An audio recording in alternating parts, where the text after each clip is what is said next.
Good morning, everyone, and welcome to the third session of the VUELCO Workshop, Scientific Advice, Decision-Making, and Risk Communication.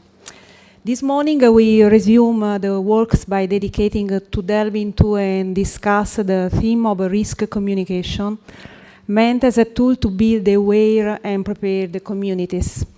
I will introduce the subject and the speakers. In order to start with the right foot, I think it's important to understand what it means to communicate. Let's think about the Latin etymology of the word, with the strong roots cum, that is with, and munus, meant as a gift. Communicating means sharing, exchanging the gift in a reciprocity that implies the acceptance from both parties. Therefore, communication is not a one-way process, a mere indoctrination of those who don't know from those who know, but an exchange based on listening and dialogue within a process that is necessary bi-directional process. This is where we need to start from if we want to try and define a serious strategy of risk communication that has to involve communities.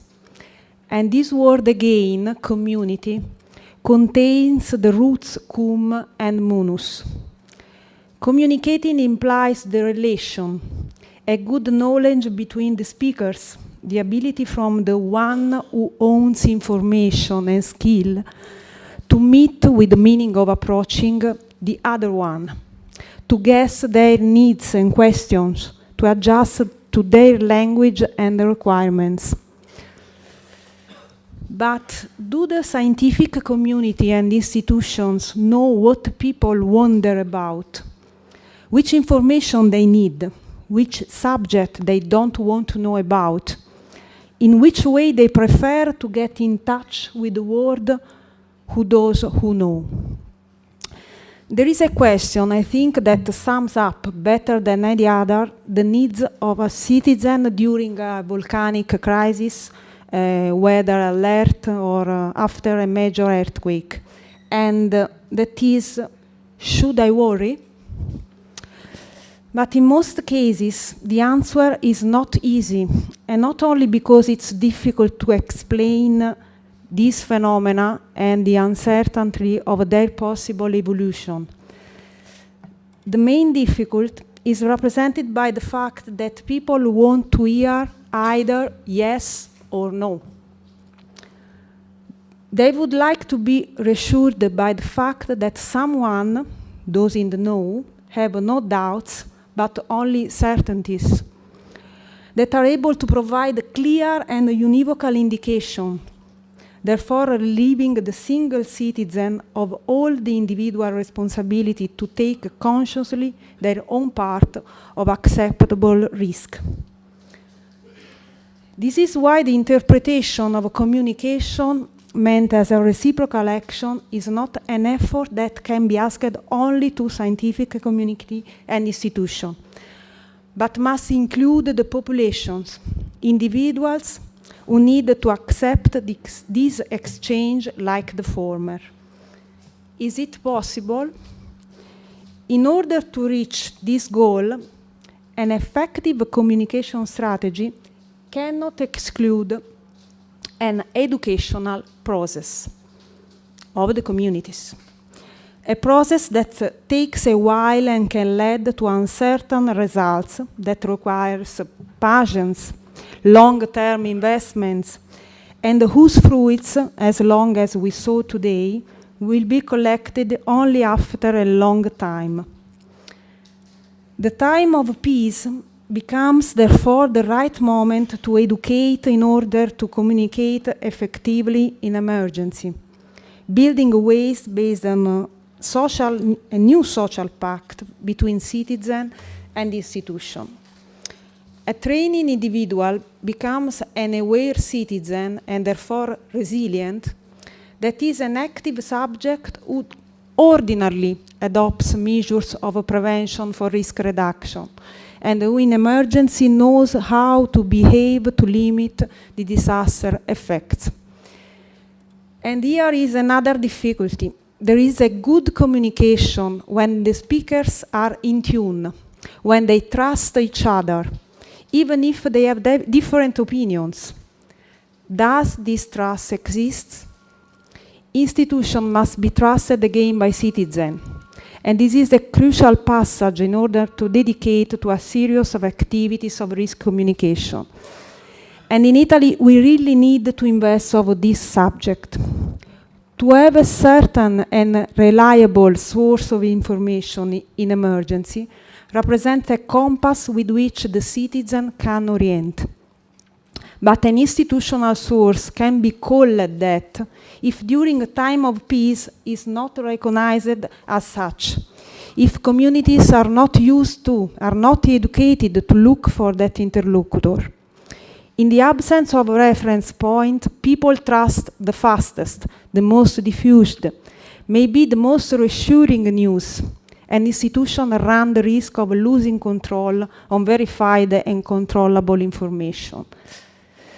The web, a channel that has now become essential for risk communication, inexorably becomes the virtual place where rumors and fears are transformed into truth, where alarmists have the same credibility of those who responsibly try to tell the facts within the limits of knowledge that science still has, and with the inherent uncertainty of natural phenomena. This way, the internet becomes even involuntarily the one that reassured and simplified the complexity of the risk. And here is another difficulty. A good researcher or an excellent scientist can be automatically an effective communicator. And a disaster manager of a large operational capacity cannot be either. Communicating is a profession. What lies behind is study, technique, and experience. Why, in the field of risk and civil protection, do we carry on thinking that we can entrust the communication to those who normally deal with other matters? Why communication experts don't become companions of the scientific community and institution to interpret the needs of a community and translate scientific perfect answer and technical impeccable of risk expert into a plain language that the citizen can understand? In this field, a key role is played by media. Perhaps we should begin to ask ourselves how we can help media professionals to do well their job, without waiting for them to become a problem to manage during an emergency. Instead, we should help them to become valuable resources to communicate in a simple way, without trivializing a complex concept, but tuning in frequencies that the ear of the common citizen is able to grasp. Also in this case, the only possible way is nowhere else but in the confrontation and dialogue among scientists, journalists, and institutions that will have to find a way to share their skills, to give their best, each within their own responsibility on the topic of risk communication, isn't it? The above are roughly the topics that our speakers will talk about this morning, and probably our discussion at the end of the morning will focus on the same themes. In particular, we will listen to Professor Edoardo Cosenza, Deputy of Campania Region for Public Structure and Civil Protection Aspects, who will show in fact which difficulties can be found on a daily basis in territories exposed to high risk, such as the volcanic area of Naples, during the activities carried out to implement the risk awareness and emergency preparedness. Then we will listen to the intervention of Dr. Christie from University of Bristol, who will describe an approach to understanding risk perception with the context of their perceived broader insecurities. Then Marco Cattaneo, editor-in-chief at La Scienze magazine, Italian edition of Scientific America, will explain the importance of a good and proper risk communication by mass media. Thank you. Edoardo.